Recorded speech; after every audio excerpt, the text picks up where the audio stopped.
Olá, alunos da disciplina Eletricidade e Instalações. Bem-vindos a essa aula.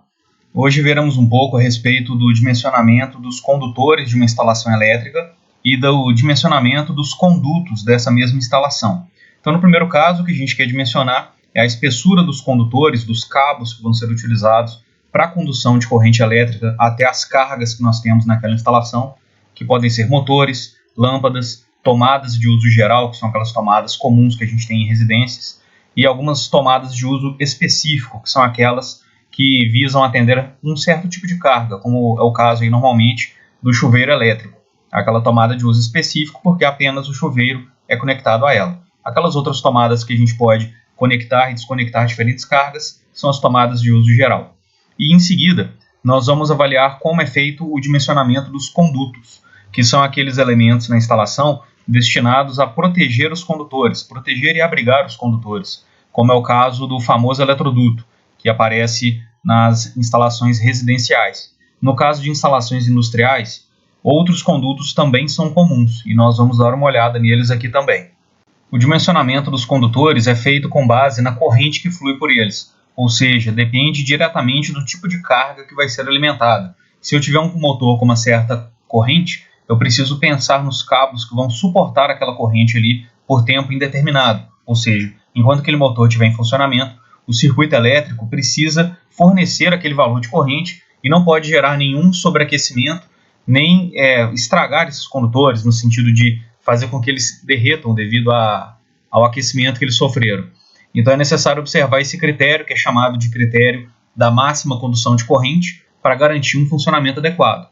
Além disso, existem dois outros critérios que são utilizados também, mas principalmente devido à questão do tempo, a gente vai estudar o critério da máxima condução de corrente. Os outros dois são os critérios da máxima queda de tensão, que devido a circuitos muito extensos, esses condutores começam a ficar com uma parcela da tensão da rede que é mais significativa. Então, por exemplo, a gente tem lá uma rede de 127. Se o condutor for muito extenso, ele tem um valor de resistência mais significativo. Quando a corrente da carga passar por esse condutor, ele vai ter uma queda de tensão, de acordo com a lei de Ohm. Tensão é igual a resistência vezes corrente. E se essa queda de tensão for elevada, pelo menos de acordo com os parâmetros que a gente tem aí, esse condutor não está adequado a fazer a alimentação daquela carga. Então a gente tem normalmente uma queda de tensão pequena, máxima, que é permitida pela norma, algo em torno de 2 ou 4%, dependendo da situação. Então, se essa queda de tensão estiver abaixo desses valores, está tudo bem. Caso contrário, o condutor precisa ser mais espesso. Por quê? Quando a gente tem um condutor com uma seção maior, nós temos uma área maior que permite um fluxo maior de elétrons, uma facilidade maior nessa condução de corrente. Logo, se o condutor apresenta uma seção maior, a resistência dele diminui e a tensão também, devido à passagem de corrente, tende a ser menor. E o terceiro critério é o da condução de corrente de curto-circuito por tempo limitado, que seria aquele tempo que o condutor precisa suportar as correntes mais elevadas até que o dispositivo de proteção atue. Então a gente não vai chegar a trabalhar com esses dois últimos, mas é importante vocês saberem que eles existem. E aí a gente vai ver melhor como que funciona esse critério da máxima condução de corrente e vamos consultar a norma NBR 5410 para escolher esses condutores na seção adequada e aplicar nas nossas instalações. Se esses condutores forem mal dimensionados, vamos supor que esse condutor deveria ter um certo tamanho e a gente colocou um condutor maior do que deveria. O circuito vai funcionar, é claro, mas a instalação tende a ficar mais cara. Por outro lado, se a gente coloca um condutor menor do que o necessário, aí nós vamos ter uma série de problemas de funcionamento, que devido a essa seção menor, nós teremos um aquecimento excessivo dos condutores. Isso daí pode gerar até mesmo incêndios. Então é necessário observar bem esses condutores que vão levar a corrente até a nossa carga, de modo a não gerar nenhum tipo de problema na condução. E aqui nós temos alguns outros fatores que são também determinantes para o dimensionamento desses condutores. A corrente é o mais importante, mas existem outros aqui também, como por exemplo tensão da rede, que aí eu preciso observar se o meu condutor, se a isolação desse condutor consegue isolar o valor de tensão, a frequência nominal que está relacionada a questão das reatâncias que nós temos nos condutores também. Então o condutor ele é feito ali para funcionar com uma certa frequência, no nosso caso 60 Hz. A corrente, como eu já falei, o fator de potência da carga, que também determina se aquela corrente ele vai ser maior ou não, de acordo com a potência efetiva da carga, nós já trabalhamos com ele. Quantidades de fases, que a carga tem. Então, se eu tiver 2 ou 3 condutores, eu preciso levar isso em consideração. O método de instalação dos condutores também é importante, porque se o condutor estiver no interior de um eletroduto, ele vai ter um comportamento. Se ele estiver no interior de uma eletrocalha, o comportamento pode ser diferente. A gente precisa verificar qual é o tipo de instalação daquele condutor para saber se aquela condição está adequada e escolher a seção dele de forma adequada. Natureza da carga, então se for um motor, por exemplo, ele vai ter correntes de partida mais elevadas. E de acordo com o regime de funcionamento, esse motor vai trabalhar com uma corrente maior, porque ele pode partir várias vezes, por exemplo. E aí, nesse caso, a gente precisa preocupar com o condutor também, qual vai ser a seção dele para suportar aquela corrente mais elevada. Distância da carga até o ponto de suprimento, que está relacionada com a queda de tensão que eu falei com vocês. Quanto maior o circuito dos condutores, maior vai ser essa queda de tensão. E a corrente de curto-circuito também é um critério utilizado para cálculo desses condutores, para o dimensionamento adequado deles. Antes de fazermos o dimensionamento dos condutores, é importante conhecer um pouco melhor esses elementos da instalação elétrica. Primeiro, quando a gente fala em condução, vem na cabeça logo metal. E, de fato, a gente pode usar aí tanto o cobre quanto o alumínio para fazer a condução de corrente elétrica em instalações elétricas. Inclusive, a norma NBR 5410 apresenta tabelas com base nesses 2 condutores. A questão é que, normalmente, o cobre é o mais utilizado. Então, nos nossos exemplos, já tenham em mente que nós vamos trabalhar sempre com condutores de cobre, mas que é possível, em alguns casos, utilizar também um condutor de alumínio. Além da parte condutora, a gente ainda precisa se preocupar também com a parte isolante desses condutores, ou seja, o que vem ao redor dessa parte condutora, porque os fios e cabos que são utilizados apresentam ali ao redor deles uma camada de material isolante para garantir a isolação do potencial que aquele cabo possui. E esse isolante pode ser de 3 materiais diferentes. O primeiro deles aqui é o PVC, que é o mais simples, o que trabalha normalmente com menores temperaturas e que consegue isolar valores de tensão menores. E temos também outros 2 isolantes, que é o EPR e o XLPE, que são responsáveis por fazer essa isolação e conseguem atingir valores maiores de tensão e trabalhar também com valores maiores de temperatura. Então, a diferença principal que nós vamos observar de condutores isolados em PVC para esses outros 2 tipos de isolante está relacionada à corrente máxima. Por quê? Um condutor de PVC, vamos supor, com uma certa seção, 2,5 mm², tem uma capacidade de condução. Se eu estiver trabalhando agora com o mesmo condutor de 2,5 mm², com a isolação feita em EPR ou XLPE, ele já vai conseguir suportar uma corrente maior. Por quê? Agora ele pode trabalhar com uma temperatura maior que não vai comprometer a isolação dele. Então, se eu estiver trabalhando ali com uma temperatura superior a 70 graus, eu já tenho um comprometimento da isolação em PVC, enquanto essas outras 2 isolações podem ir até 90 graus. Por isso que eu consigo conduzir uma corrente maior utilizando o mesmo condutor nos 2 casos. E esses condutores podem ser simplesmente isolados, eles apresentam uma camada de isolante, que inclusive é o mais comum que a gente tem em residências. Ele tem simplesmente uma camada de uma cor específica, vermelho, verde, azul, de acordo com a função dele no circuito. Ele pode ser do tipo unipolar, que é um condutor ainda, com uma camada isolante e uma capa protetora, ou seja, ele tem uma capacidade de isolação maior, mas tem a desvantagem de ocupar mais espaço. Então, se eu pegar o mesmo condutor, 2,5 mm² isolado, ele tem uma camada de isolação que pode ser dos 3 materiais, de um dos 3. E se eu estiver trabalhando com um condutor de 2,5, que é unipolar, como ele apresenta essa segunda camada de isolação, ele vai tender a ocupar um espaço maior dentro do conduto que a gente estiver utilizando ali no circuito.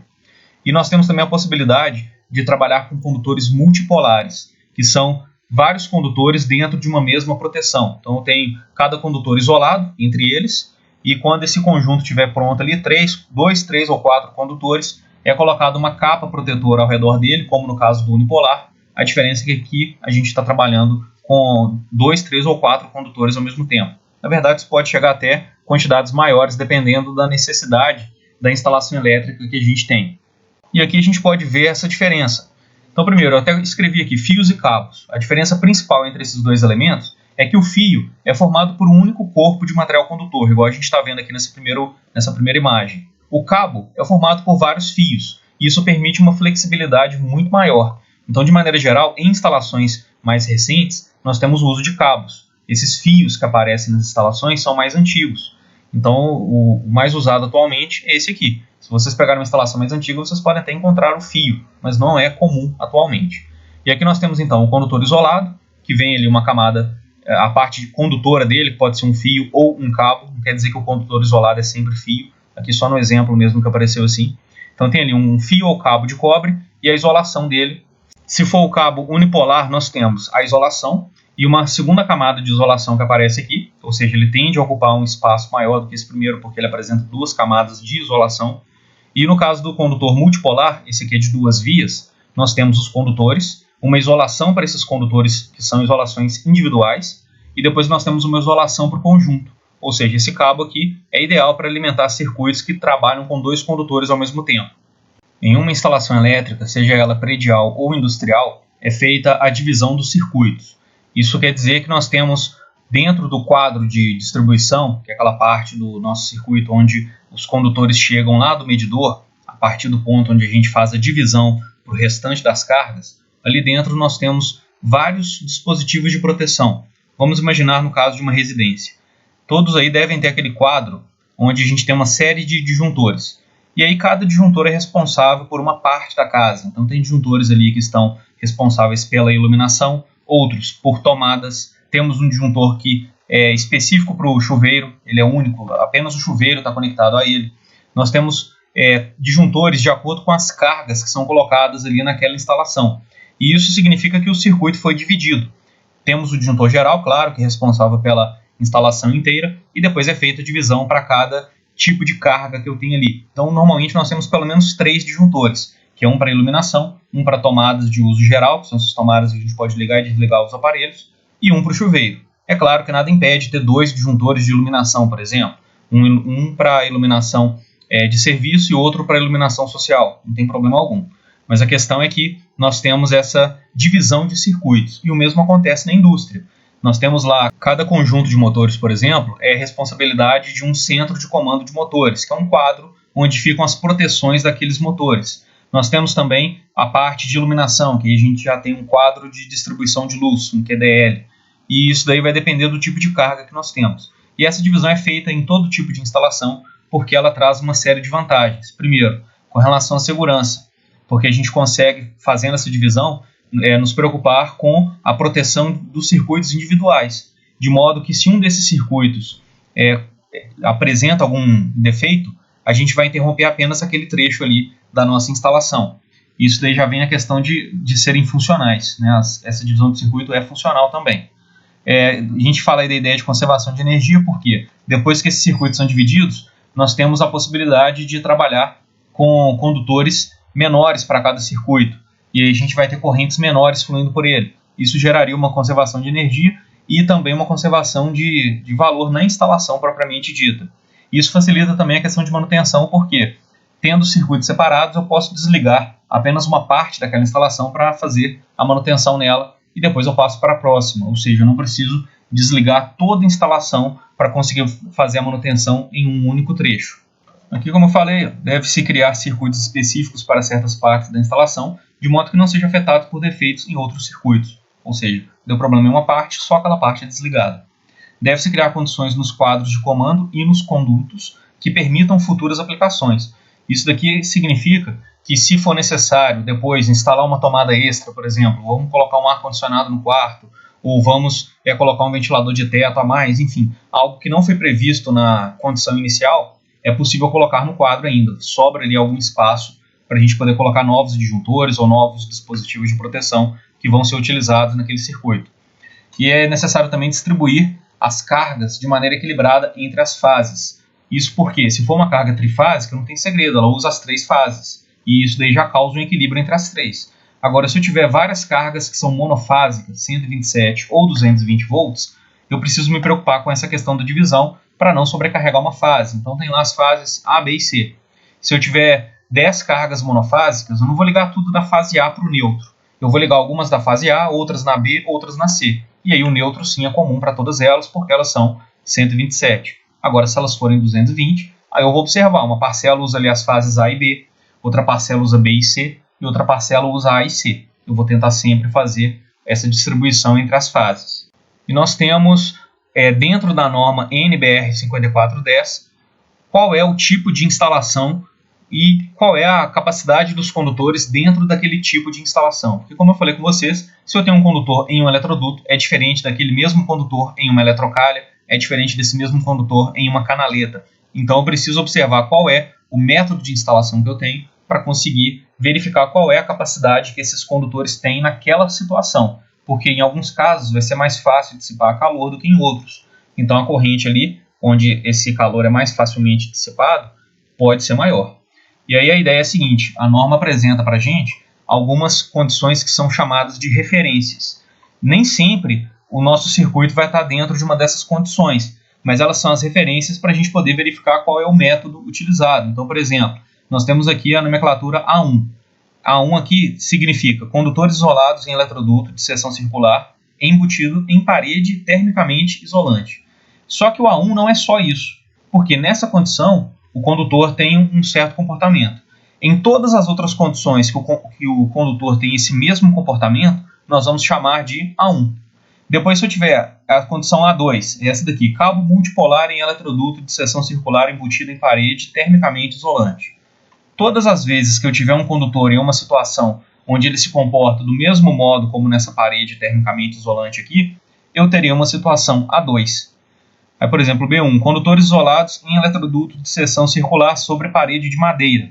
Então, essa condição aqui de parede de madeira é a mesma condição que nós temos para o condutor que está em eletroduto embutido em alvenaria, que seriam essas paredes convencionais aí das residências.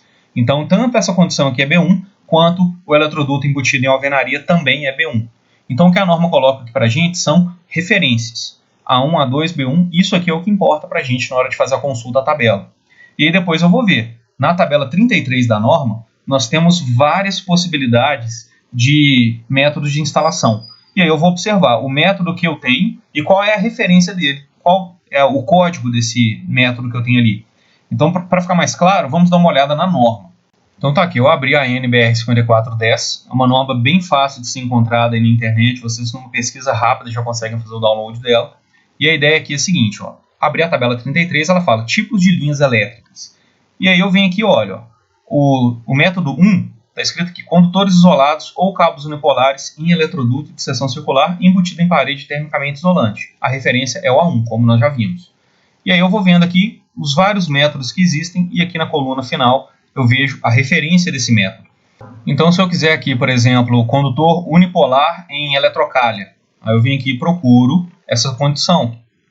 Aparece aqui, ó, cabos unipolares ou cabo multipolar em bandeja não perfurada. E eletrocalha, bandeja é a mesma coisa, perfilado ou prateleira. Então, se eu tiver com a bandeja não perfurada, é esse aqui. Se a bandeja for perfurada, já é o de baixo. Então, eu venho aqui e olho qual é a referência desse condutor.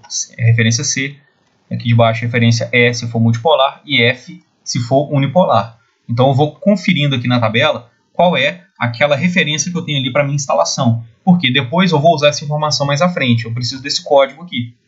E aí, quando eu tiver com essa referência, né, a letra, o que aparece aqui, eu já consigo verificar qual é a capacidade do condutor dentro daquele método de instalação. E o critério para o dimensionamento dos condutores fase, como eu falei com vocês, está relacionado à capacidade de condução de corrente. Existem 3 critérios aqui, ó, capacidade de condução de corrente por tempo indeterminado, limites de queda de tensão e capacidade de condução de corrente curto-circuito por tempo limitado. Então nós vamos focar nesse primeiro aqui, que ele já dá resultados muito bons, que normalmente já são compatíveis com os outros 2 critérios que nós temos aqui. E o que vai definir essa capacidade de condução, como eu falei com vocês também, está relacionada à temperatura que esse condutor atinge. Então, se a isolação for em PVC, a temperatura máxima é de 70 graus Celsius. Então, ele normalmente, mesmo considerando um condutor de mesma seção, se a isolação for em PVC, ele vai trabalhar com correntes menores do que os condutores que têm isolações em EPR ou XLPE, porque esses 2 aqui de baixo trabalham com correntes maiores. Então, em condições normais de operação, é isso aqui que nós temos. Durante a sobrecarga do condutor, nós podemos ter temperaturas mais elevadas. Melhor, nós teremos, porque a corrente já é mais elevada também, mas é uma corrente que vai ser limitada, porque depois que aconteceu a sobrecarga, o dispositivo de proteção precisa atuar. Então, nesse caso, a isolação em PVC pode chegar até 100 graus, porque depois de um tempo esse circuito é desligado. A de EPR ou XLPE pode chegar até 130 graus. E durante o curto-circuito, que tem uma duração limitadíssima, alguns segundos ou alguns milissegundos, dependendo do caso, nós teremos aí temperaturas ainda maiores, porque as correntes de curto-circuito são correntes elevadíssimas. Então esses condutores podem chegar a temperaturas maiores, mas porque isso daí vai durar apenas uma fração de segundo. Então não tem problema ele aquecer tanto, porque depois ele já entra no processo de resfriamento. E para o critério da máxima condução de corrente, nós vamos consultar algumas tabelas da norma. As tabelas de 36 a 39 apresentam as capacidades de condução desses condutores.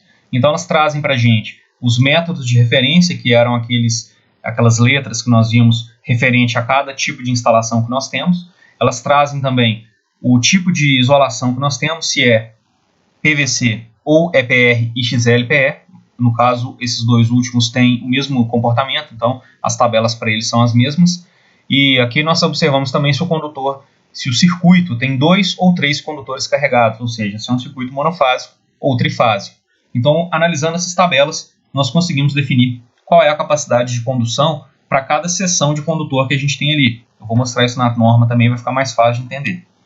Então nós vamos levar em consideração as correntes que fluem pelos condutores, se elas são monofásicas, bifásicas ou trifásicas, e vamos também normalmente considerar a potência das cargas, porque a partir dessa potência a gente consegue calcular a corrente que flui por esse condutor, que é o que a gente quer saber aqui para poder definir a espessura desse condutor, a área de seção dele.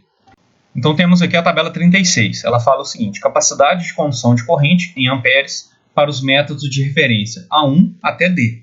E além disso, nós temos aqui condutores que podem ser cobre ou alumínio, como eu falei com vocês. A isolação nesse caso aqui é de PVC, ou seja, se a minha referência estiver dentro desse grupo aqui e a isolação for em PVC, é essa tabela que eu tenho que consultar. Aí eu venho aqui e olho, as referências estão aqui e o número de condutores carregados dentro de cada referência. Então vamos supor, se eu tiver o condutor em eletroduto embutido em alvenaria, a referência é B1. Então eu vejo, ele é bifásico ou monofásico, né? Fase neutro ou fase-fase, ou ele é trifásico. Aí eu venho aqui e verifico qual coluna que eu vou consultar. Então, por exemplo, se eu estiver trabalhando com um condutor de 2,5 milímetros quadrados, ele vai ter uma capacidade de condução de 24 amperes, se eu estiver trabalhando com 2 condutores, e se eu estiver trabalhando com 3, ele vai ter uma capacidade de condução de 21 amperes. Ou seja, aqui eu estou pensando em eletroduto embutido em alvenaria. Se eu mudar minha referência, se esse eletroduto agora estiver em parede termicamente isolante, que é o caso do A1, eu já tenho capacidades diferentes, aqui, 19,5 e 18 amperes, dependendo da quantidade de condutores que eu tenho ali. E aí fica a dúvida: e se eu estiver trabalhando com condutores que estão com referências diferentes dessas daqui? O que eu vou fazer? Ou que não estão isolados em PVC? Aí eu tenho outras tabelas, são 4 no total. A detalhe, né? Ele traz aqui para a gente condutores de cobre e aqui condutores de alumínio. Então a gente vai normalmente consultar a parte de condutores de cobre. Agora, se eu tiver outra possibilidade, aqui, a isolação mudou, as referências são as mesmas na tabela 37, e agora eu tenho condutores de EPR ou de XLPE. Então, observando aqui, eu tenho agora uma situação diferente. O condutor de 2,5, na mesma situação, né, que é eletroduto embutido em alvenaria, agora tem uma capacidade bem maior. 31 amperes, se forem 2 condutores, e 28 amperes, se forem 3 condutores. Então, essa é a diferença básica das isolações que eu falei com vocês. E depois eu observo aqui as outras tabelas. Agora eu já tenho as referências E, F e G para condutor PVC. Então eu venho aqui e olho o tipo de referência que eu tenho, método E, F e G. E faço a consulta aqui também, cobre para essa primeira parte e alumínio para a segunda. E a última tabela, na verdade essa aqui é a conclusão da 38, a tabela 39 mostra aqui para a gente os mesmos métodos, E, F e G. E agora nós temos aqui a isolação em EPR ou XLPE. E temos aqui os valores de corrente também. Então é só fazer a consulta nessas tabelas e a gente já consegue definir qual é a capacidade desse condutor naquela situação específica. E aí eu vou verificar qual que é o mais adequado. Quando a gente for fazer o dimensionamento dos condutores, é necessário observar qual é o tipo de circuito que nós temos. Então, considerando aqui inicialmente os circuitos mais comuns, que são de iluminação e tomada, que aparecem em todas as instalações elétricas. Nós vamos fazer a consulta da tabela para esse tipo de circuito, e depois verificar o seguinte, que a tabela 47 da norma nos fala de um valor mínimo dessa seção para cada tipo de situação que nós temos. Iluminação deve ter uma seção de no mínimo 1,5 milímetros quadrados. A norma não nos permite trabalhar com seções menores que essa, mesmo que a seção menor já atenda o valor de corrente que nós temos ali. Então, falou em iluminação, o mínimo é 1,5 milímetros quadrados. E para tomadas, nós temos um mínimo de 2,5 mm². Aí vale a mesma coisa. O condutor de 1,5 já atende as tomadas que eu tenho aqui. Não importa. Eu vou colocar o condutor no mínimo ali de 2,5 mm. E as cores dos condutores, ou no caso das isolações desses condutores, são escolhidas de acordo com a função deles, como eu falei com vocês lá no início. Então, se eu tiver o condutor neutro, eu vou usar o azul claro para ele. Porque quando a gente for trabalhar com a instalação ou com a manutenção daquela instalação, eu bati o olho no condutor azul claro, eu já sei que ele é neutro. Isso daí é o ideal. Não significa que em uma instalação, principalmente se ela for residencial, isso foi seguido. Então é comum, a gente pegou uma instalação mais antiga, abriu ali, não encontra o condutor azul. O circuito é 127, mas o neutro apareceu como vermelho. Está errado. De acordo com a norma, o neutro é sempre azul claro. O circuito de proteção, que é o terra, pode aparecer na cor verde ou verde e amarelo. E isso daí é bem comum, a gente consegue observar até no chuveiro que ele tem exatamente essas cores aí. E o condutor fase pode ser qualquer cor que não sejam as anteriores. E as mais usadas aqui são vermelho, preto e branco. É claro que o amarelo também poderia. O amarelo antigamente tinha uma função específica, mas hoje ele já pode ser utilizado como fase também. Para o caso dos motores, nós vamos observar que normalmente eles são trifásicos. Se não forem trifásicos, nós vamos seguir algo muito semelhante que nós vimos para o caso das tomadas e para a iluminação. São 2 condutores apenas. Mas se a gente for considerar aí motores trifásicos, a gente já precisa lembrar que são 3 condutores para a alimentação dele. E a capacidade de condução de corrente vai ser referente à potência desse motor. Então, olho lá quanto CV de alimentação que ele possui. CV é uma unidade de potência no eixo dele, é o cavalo-vapor. E cada cavalo-vapor vale 736 watts. Eu até coloquei a relação aqui embaixo. Então, se a gente conhecer a potência em CV do motor, eu preciso multiplicar ela por 736 para colocar em watts e depois fazer a divisão do resultado pelo rendimento do motor, ou seja, o quanto de energia elétrica que se transforma em energia mecânica, porque eu estou falando da potência de saída do motor, mas para cálculo de corrente eu falo da potência elétrica do motor. Então eu preciso fazer essa relação, eu tiro a potência lá de CV, levo ela para watts, que é o primeiro cálculo aqui, multiplico por 736 e depois disso eu divido o resultado pelo rendimento do motor. Então, se ele tiver um rendimento de 80%, significa que da quantidade total de energia que eu entreguei para ele, 80% apareceu lá no eixo, né? Ou seja, foi transformado de fato em energia mecânica. Os outros 20% foram perdidos devido a atrito, ventilação e condução de corrente nesse motor, e aquecimento por condução de corrente. Então, eu tenho que fazer a divisão e eu chego na potência elétrica. Com a potência elétrica na mão, nós já vimos várias vezes como calcular a corrente desses motores. E aí a gente tem esse valor da corrente definido. E nós vamos usar esse valor normalmente, a não ser que a gente conheça uma variável do motor chamada fator de serviço. O fator de serviço do motor nos indica o quanto que aquela potência dele pode ser ultrapassada, o quanto que aquela corrente pode ser ultrapassada. Então, se ele tiver um fator de serviço de 1,15, significa que ele pode trabalhar com até 15% além do valor nominal dele. Então, isso normalmente é levado em consideração. Se a gente não conhecer o fator de serviço do motor, a gente pode considerar esse fator igual a 1, ou seja, já trabalha com os valores nominais desse motor, que vai ficar adequado. Nós temos um fator de correção da corrente aqui que é muito importante, porque essas tabelas que nós vimos na norma, da tabela 36 a 39, trabalham com um circuito, ou seja, nós temos 2 condutores carregados, ali, energizados, ou 3 condutores. Se eu tiver ao mesmo tempo, dentro de um mesmo eletroduto, 2 circuitos, vamos supor, tem um circuito de iluminação e um circuito de tomada. Os 2 usam fase neutra, então tem 4 condutores no total. Nesse caso, a tabela já não é mais válida, porque eu tenho uma quantidade de condutores maior do que o que a tabela considera. E aí nós vamos usar um fator de correção da corrente antes de fazer o dimensionamento desse condutor. E esse fator de correção é muito simples. Eu verifico ali, dentro da instalação, qual é a quantidade de circuitos que eu tenho no pior trecho daquele circuito ali. Então vamos supor, eu peguei lá um circuito de iluminação e de tomada que passam no mesmo eletroduto em um trecho da instalação. Depois vai cada um para um lado, por exemplo. Então naquele trecho ali eu tenho 2 circuitos dentro do mesmo eletroduto. Então eu vou observar lá na minha tabela 42 da norma qual é o fator de correção para 2 circuitos no mesmo eletroduto. Com esse fator na mão, eu faço a divisão da corrente por esse fator e depois disso aplico o valor da corrente corrigida para fazer a consulta das tabelas de capacidade de condução. Então isso daí é bem fácil de entender o motivo.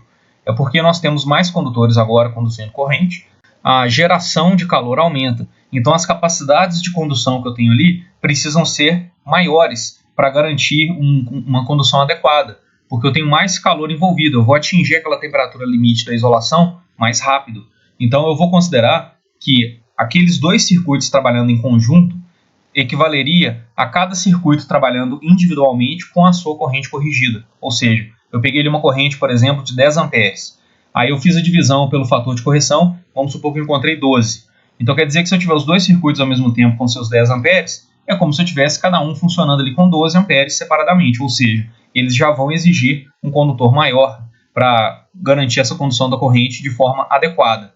Olhando isso lá na norma, vai ficar mais fácil também de entender. A tabela 42 dela. Então está aqui a tabela.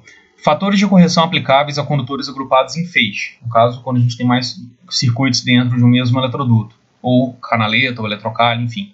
E a condutores agrupados no mesmo plano em camada única.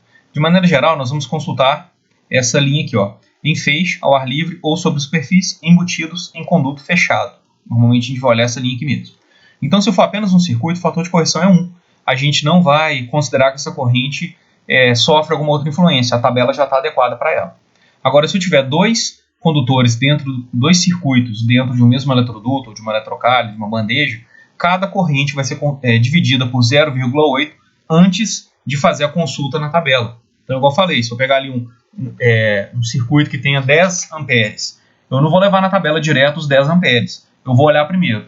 Esse circuito aqui com 10 amperes, no pior trecho, ele está passando ali com mais 3 circuitos, ou seja, são 4 no total. Eu tenho 4 circuitos. Então, essa corrente de 10 amperes vai ser dividida por 0,65. Então, eu terei ali 15,4 amperes. Agora sim, com esse valor corrigido, é que eu faço a consulta à tabela para saber qual é a corrente, qual é o valor da seção que eu preciso para comportar aquela corrente ali. Ao final, eu vou fazer um exemplo que já vai trabalhar com o dimensionamento de condutos e condutores. Então, eu vou encerrar aqui essa parte dos condutores para a gente poder ver os condutos e aí sim fazer um exemplo envolvendo os dois conceitos ao mesmo tempo. E depois que a gente fez o dimensionamento do condutor fase, nós vamos fazer o dimensionamento do condutor neutro e do condutor de proteção. Então, nós temos que observar aqui o seguinte: de acordo com a seção do condutor fase, nós vamos estabelecer o condutor neutro e o condutor de proteção, que é o condutor terra. Nós vamos ver também em uma aula qual é a função básica desse condutor terra. Então, observa ali o seguinte: se a fase tiver uma seção menor ou igual a 25 mm², o condutor neutro acompanha essa fase, vai ter sempre a mesma seção. Agora, se a fase for maior do que 25, eu venho aqui e observo qual é o tamanho desse condutor fase. Então, por exemplo, 35 mm. Eu já vou ter um neutro agora de 25. E assim sucessivamente. E o mesmo vale para a proteção. Se a fase tiver 16 mm² ou menos, o condutor de proteção, o condutor terra, acompanha aquela fase ali. Se ela tiver entre 16 e 35, o terra tem 16. E se ela for superior a 35 mm², eu vou ter um terra que é, no mínimo, a metade desse condutor fase.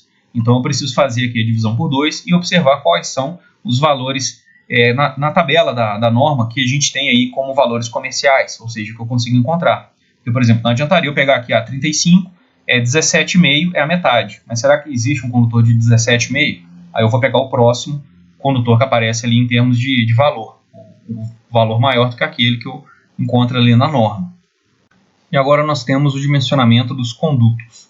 Conduto é o nome que se dá aos elementos utilizados na instalação elétrica que fazem a proteção e que abrigam os condutores elétricos. Então nós já vimos como dimensionar esses condutores, agora a gente vai focar nessa proteção para esses condutores. E nós temos uma série de possibilidades, eu coloquei aqui algumas delas. O eletroduto flexível ou corrugado, igual a gente tem aqui, é o mais comum em instalações prediais, residenciais principalmente. Nós temos também um eletroduto rígido, que pode ser de PVC ou de aço, igual esse exemplo aqui, e ele normalmente é utilizado para instalações aparentes, ou seja, aquelas que ficam sobre a parede, enquanto esses daqui são para instalações embutidas, que passam dentro das paredes e do piso também, né, do teto, enfim. Aqui nós temos a canaleta, que existem vários tipos de canaletas, que é apenas um deles, e nós temos também as eletrocalhas, que quem já observou aí, quem foi mais atento, né, acabou observando no IF que nos corredores nós temos eletrocalhas aí que abrigam esses condutores em maior quantidade devido ao tamanho da edificação que nós temos. Então, em residências, como as instalações são menores, nós temos o uso apenas do eletroduto.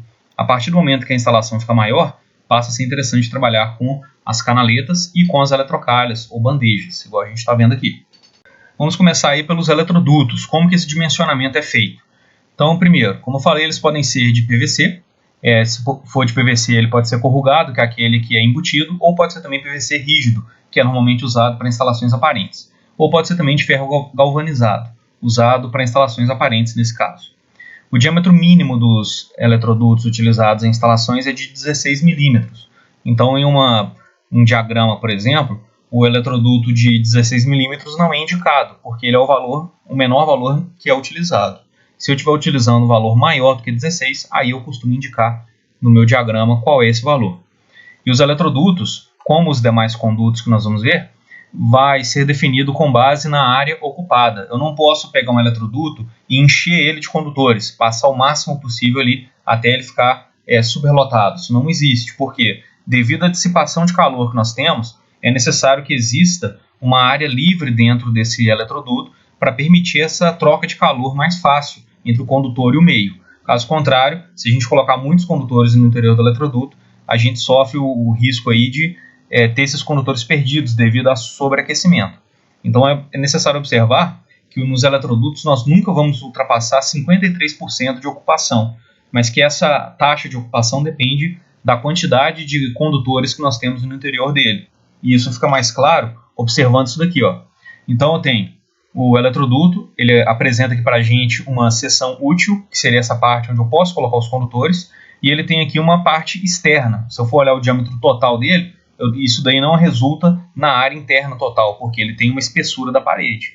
Então eu tenho aqui dentro os condutores e é necessário manter uma área vazia. E essa área vai ser a seguinte: 53% é a ocupação máxima se eu tiver apenas um condutor no interior do eletroduto, que é uma situação bem atípica, porque só em situações muito específicas é que eu teria apenas um. Se eu tiver dois condutores, ele vai ocupar no máximo 31%, os dois juntos, né, ocupam no máximo 31%. E se eu tiver 3 ou mais condutores, eles vão ocupar no máximo 40% dessa seção do eletroduto.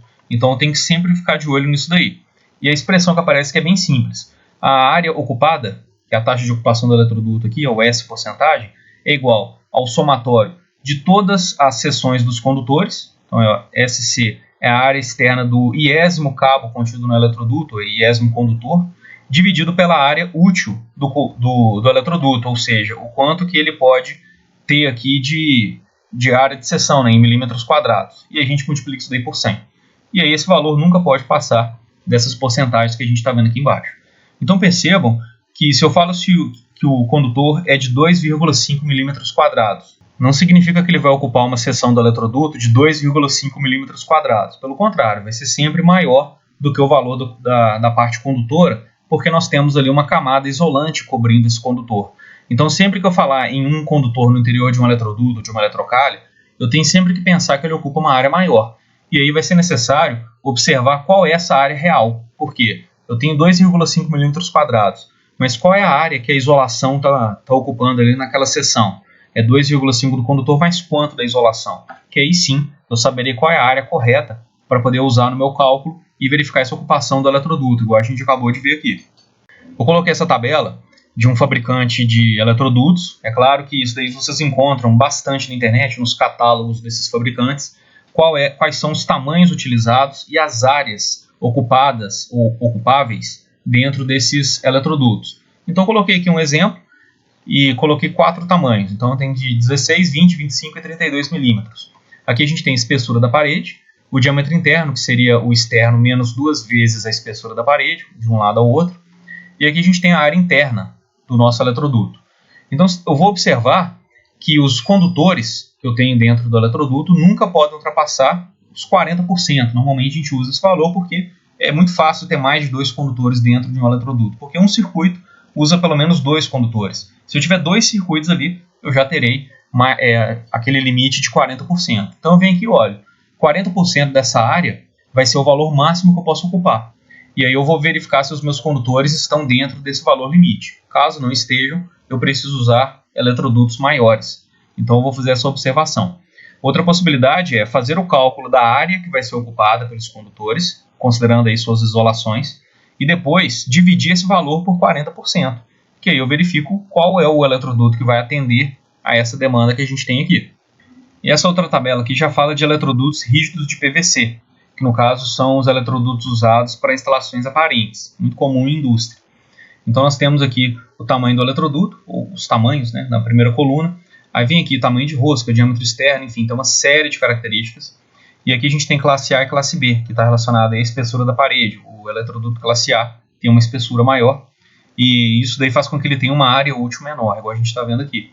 E depois eu vou ver a área ocupável pelos cabos. Se eu estiver trabalhando com o eletroduto de 16 milímetros e estiver usando 2 cabos, eu posso ocupar no máximo 31% daquela área. Então quer dizer que eu posso ocupar no classe A 60 milímetros quadrados e no classe B 71 milímetros quadrados. Agora, se eu estiver olhando ali circuitos que têm mais de 3 condutores, aí eu já posso ocupar aqui 79 milímetros quadrados do classe A, porque eu estou falando de 40% agora, né? E 93 milímetros do classe B, que aí eu vou chegar exatamente nesse valor de 40% que aparece aqui. E o mesmo vale para os demais, né? Então, vou usar um eletroduto de 50 milímetros. Se for classe A, eu posso ter até 779 milímetros quadrados ocupados. Se for classe B, até 876 milímetros quadrados ocupados. E essa mesma análise pode ser feita aqui por eletroduto rígido de aço carbono. Então a ideia é muito parecida, só mudou mesmo o tipo de material que é utilizado para a confecção do eletroduto. Mas aí é a mesma coisa, a gente tem aqui a questão do tipo de parede e a quantidade de cabos, 2 ou mais do que 3, maior ou igual a 3. E aí a gente tem a área que pode ser ocupada dentro de cada tamanho de eletroduto que aparece aqui. E aí, como eu falei, a gente precisa conhecer o tamanho da área ocupada pelos condutores com a sua isolação. E aí eu fiz a consulta aqui de uma tabela de um fabricante de condutores, é algo que vocês podem fazer aí de maneira bem fácil na internet, e obtive aqui essa tabela para condutores isolados em PVC. Então, se eu pegar, por exemplo, o condutor de 1,5 mm², eu observo aqui as características dele: diâmetro nominal, formação do número de fios, né? Ou seja, aquele cabo que tem ali, ele tem 7 fios, que são aqueles condutores mais finos. O diâmetro de cada fio, a espessura externa dessa parte condutora, e aqui o diâmetro líquido nominal, que é o que nos interessa. Ou seja, considerando aqui o caso da proteção, mais a área dele que já aparece aqui para a gente, nós temos um diâmetro de 3,09 milímetros.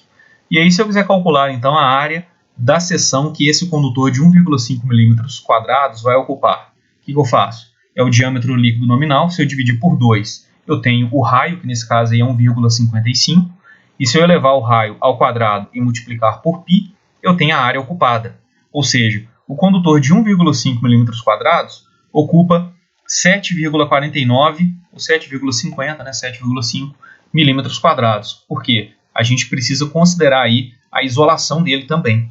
Por isso que ele vai ter uma ocupação tão maior do que simplesmente a área de cobre dele. Essa segunda tabela apresenta para a gente cabos com isolação em PVC também, mas nesse caso aqui são condutores unipolares, ou seja, é aquele condutor que tem 2 camadas de proteção. Então a gente pode ver que o diâmetro dele agora está bem maior do que no caso anterior. O condutor de 1,5 mm² está ocupando ali um espaço, né, uma área que tem um diâmetro de 5,17. E se eu dividir isso por 2, eu tenho o raio, que é 2,59. Se eu elevar ao quadrado e multiplicar por π, eu tenho a área ocupada, que é de 21 mm² aproximadamente. Ou seja, o condutor que tem uma área de cobre de 1,5 mm² ocupa no final 21 mm² devido à sua isolação. E a última tabela traz para a gente condutores multipolares, que nesse caso aí vai ter uma quantidade de seções que é maior do que 1. Então nesse caso aqui, eu vejo o número de condutores pela seção nominal deles. Então se eu tiver 2 condutores de 1 mm², está aqui o diâmetro que esse conjunto possui. Se eu tenho, por exemplo, 3 condutores de 4 mm², está aqui o diâmetro dele, o diâmetro externo desse conjunto de condutores. Então vou fazer o mesmo cálculo. Se eu tiver nessa condição aqui, basta trabalhar com esse diâmetro. Então, divido por 2 para ter o raio, levo ao quadrado, multiplico por π. E aí eu tenho a área que esse cabo, que é a área de seção que esse cabo está ocupando. E é sempre com base nesses condutores aqui, nesses tamanhos, é que a gente vai definir os nossos condutos. Mas como eu falei, vocês podem consultar outros fabricantes que o resultado está correto também, não tem problema algum. E aqui nós temos a questão das canaletas. Como que elas funcionam? A ideia é a mesma, tem uma ocupação máxima. No caso das canaletas, essa ocupação máxima é de 30% da área da canaleta. Então ela é um conduto de seção retangular normalmente, e nós podemos ter essa canaleta embutida no piso ou não, depende do tipo de canaleta que nós temos. Aquela que eu mostrei mesmo lá no início é uma canaleta utilizada nos próprios quadros, mas ela poderia ser sim um tipo de canaleta embutida no piso, e eu vou observar sempre 30% dessa área. E aqui eu coloquei algumas possibilidades da seção dessa canaleta, da base e da altura dela. O comprimento vai depender, claro, da distância que nós temos entre a alimentação e a carga que nós queremos alimentar usando a canaleta. E aqui no exemplo nós temos o seguinte: qual é a área de seção transversal da canaleta com 3 cabos isolados em PVC de 2,5 mm²? Então eu vou fazer o seguinte: o cabo isolado em PVC é aquele mais simples. Voltando aqui nas tabelas, seria para essa primeira aqui, cabos isolados em PVC. O de 2,5 mm² apresenta um diâmetro de 3,75 mm. Então, voltando com essa informação aqui para o nosso exemplo, e calculando a área, fazendo aí 3,75 dividido por 2 elevado ao quadrado vezes π, nós vamos achar uma área de 11,04 mm². Então, essa daqui é a área de cada cabo. Como nós temos 3 cabos, é multiplicado por 3, e como nós podemos ocupar no máximo 30% da área, nós temos que dividir isso daqui por 0,3. Então, nós teremos uma área ocupada dos condutores, na verdade, não área ocupada, nós teremos uma área necessária para comportar esses condutores de 110,44 mm². Mas vale lembrar que desses 110, apenas 30% é o que os condutores estão ocupando. E depois eu verifico aqui, qual é a canaleta que vai me fornecer uma área pelo menos igual a isso daqui. A de 15 por 15 já me oferece. Ela vai dar aqui 225 mm². Então já está adequado para o que eu preciso fazer. Vou usar essa canaleta menor que aparece aqui na nossa lista. Claro que dependendo do tamanho eu poderia usar as demais. Para o caso das bandejas, que são as eletrocalhas, nós vamos seguir a mesma ideia. Elas são utilizadas quando a gente precisa trabalhar com uma quantidade maior de condutores. Então nós vamos ver que os tamanhos delas já são bem maiores, as áreas são bem maiores que a dos eletrodutos. E é interessante trabalhar com essas eletrocalhas porque elas são montadas de maneira modular e é fácil fazer alguma adaptação no sentido de trocar um caminho que a eletrocalha está fazendo, de adicionar alguma coisa a esse circuito, algum novo caminho, e isso daí pode ser feito trocando-se essas peças. E no caso da eletrocalha, nós vamos observar uma área de ocupação de 35%. Então vamos seguir a mesma ideia dos casos anteriores. Fazer o cálculo ali do condutor que vai ser utilizado naquele circuito, depois olhar qual é a área que o condutor ocupa e saber que a eletrocalha não pode passar dos 35% de ocupação. E aí a gente já está com a eletrocalha definida. E claro, vamos fazer também a consulta a um fabricante. Igual eu peguei aqui esse exemplo, uma tabela de um fabricante, e aqui são as dimensões padronizadas das eletrocalhas. Então eu vou encontrar aqui as duas medidas, A e B são a altura e a base dessa seção, e eu vou olhar, posso ter uma eletrocalha 25 por 25, e vou ver qual é a área que me atende dentro dessas eletrocalhas aqui, de acordo com o cálculo que eu fiz de ocupação dos meus condutores. E aqui, pessoal, para encerrar, eu coloquei um exemplo onde a gente vai trabalhar com o dimensionamento dos condutores e dos condutos ao mesmo tempo. Então vamos entender o que nós temos aqui. Esse lado aqui direito mostra para a gente a subestação, que é onde a gente tem a entrada de energia. Então veio lá pela concessionária da alimentação externa, entrou aqui no medidor de energia, ou seja, para essa empresa poder pagar depois para a concessionária sobre a energia consumida. Nós temos o disjuntor geral, o transformador, e temos aqui um quadro geral de força, que é o quadro principal da nossa instalação. A partir desse quadro geral, nós temos os circuitos divididos, que o que eu falei com vocês. O circuito dividido tem uma série de vantagens, principalmente porque uma parte de cada circuito ali fica responsável por uma certa quantidade de cargas dentro da nossa instalação. Então nós temos aqui embaixo uma parte administrativa, onde tem um quadro de distribuição de luz, o segundo quadro nesse caso, e esse segundo quadro alimenta aqui 45 kW com um fator de potência de 0,8. E temos aqui em cima um quadro de distribuição 1 alimentando 48 kVA com um fator de potência de 0,95. Então, saindo aqui do QGF, nós temos uma eletrocalha que está levando cabos multipolares até o QDL1 e até esse CCM que aparece aqui na frente, que no caso o CCM é o Centro de Comando de Motores. Então, esses QDL fazem a alimentação de lâmpadas e tomadas comuns, enquanto o Centro de Comando de Motores faz a alimentação dos motores propriamente ditos.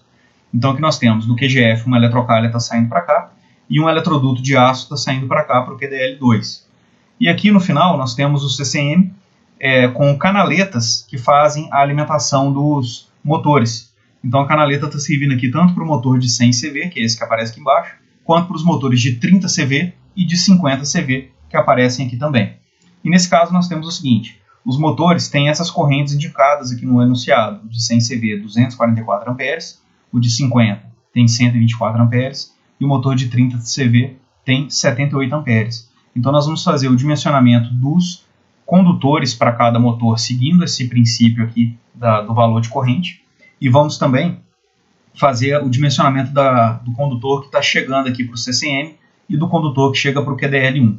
Quando esses condutores estiverem todos prontos, nós vamos fazer o levantamento aí da eletrocalha, qual é o tamanho da eletrocalha que vai ser usada e qual é o tamanho da canaleta que é utilizada aqui para os motores separadamente.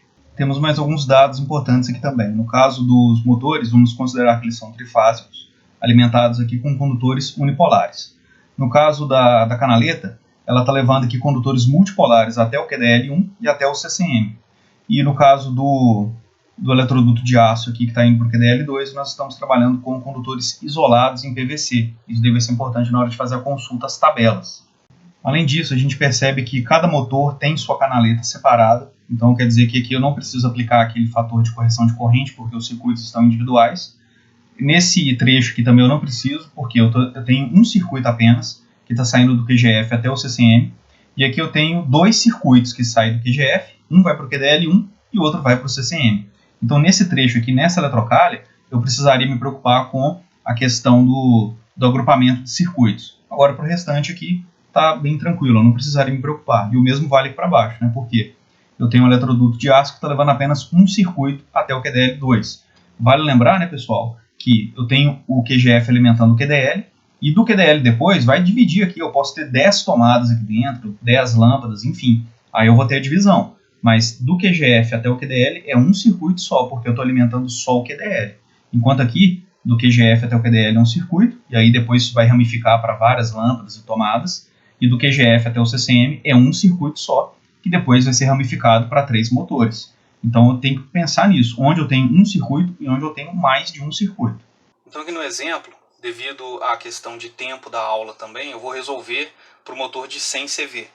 E aí o restante vocês vão seguir o mesmo raciocínio, para fazer para o motor de 50, de 30, depois para fazer os demais condutores. Enfim, vendo aqui um exemplo, vocês já vão ter essa capacidade. Inclusive de fazer o exercício que eu vou deixar no final da aula. Então aqui para o motor de 100 CV eu observo que existe uma corrente de 244 amperes.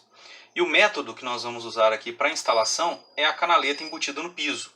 Então, consultando a norma, eu vou lá na tabela 33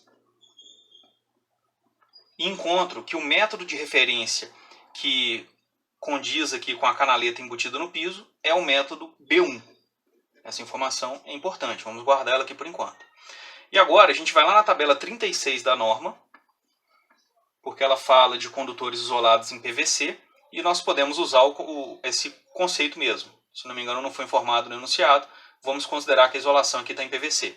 E o B1 é o método que eu vou consultar lá na tabela 36. E aí, olhando essa coluna do B1 para 3 condutores carregados, porque a gente está falando de um motor que é trifásico, então eu observo as capacidades de condução e eu vou ver qual é o condutor que suporta 244 amperes. Observando os condutores aí, nós verificamos que o condutor de 150 milímetros quadrados suporta até 275 amperes. Então ele é o condutor que nós vamos usar. E nós vamos informar aqui o seguinte, que para o motor de 100 CV, nós vamos usar 3 condutores de 150 milímetros quadrados, que são as fases, e o neutro, o terra, nesse caso, tem um tamanho que é metade do condutor fase. No caso, não existe um condutor de 75 milímetros quadrados, que seria exatamente a metade. Então, eu vou usar o próximo, que é de 95 milímetros quadrados. Então, aqui foram 3 condutores para as fases e um condutor para o terra, que esse motor aí trabalha com 3 fases e terra. Na verdade, de maneira geral, né, os motores trifásicos trabalham com 3 condutores fase e um condutor terra. Agora que nós já definimos o tamanho dos condutores, nós precisamos definir o tamanho da canaleta. E nós temos o seguinte: o condutor de 150 milímetros quadrados é um condutor unipolar, de acordo com o enunciado. Então, consultando aquela tabela dos diâmetros dos condutores que eu passei para vocês, eu verifico que esse condutor tem um diâmetro de 22,08 milímetros. E a área desse condutor, então, é igual a raio ao quadrado vezes π. Ou seja, eu divido esse valor por 2, porque eu estou falando de diâmetro, elevo ao quadrado e multiplico por π. E o resultado é 382,90 milímetros quadrados. Só que ele também vai usar um condutor terra de 95 milímetros quadrados. E esse condutor também é unipolar. Então nós temos, para esse caso, um diâmetro de 18,60 milímetros. E a área desse condutor é igual a 271,72 milímetros quadrados. Agora eu preciso saber a área total ocupada. Ela é igual a essa área do condutor terra, mais 3 vezes a área do condutor fase. Eu estou falando de 3 condutores, né? E aqui o cálculo foi feito para apenas um.